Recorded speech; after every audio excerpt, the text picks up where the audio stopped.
we'll guide you through how to add pages to your Wix website.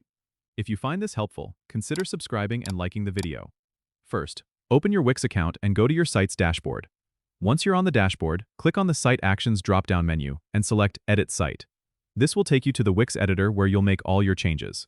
On the left-hand side of the editor, you'll see a menu panel with various options. Click on the Pages icon. It looks like a file folder. Here, you'll see a list of all your existing pages. To add a new page, click the Add Page button at the bottom of this panel.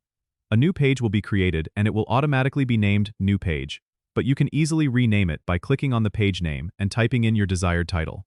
Once you've named your page, you can start customizing it by dragging and dropping elements from the Add Elements panel, which is also located on the left.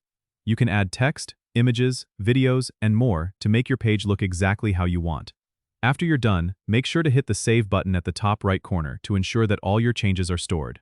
If you're ready to make your new page live, click the Publish button next to Save.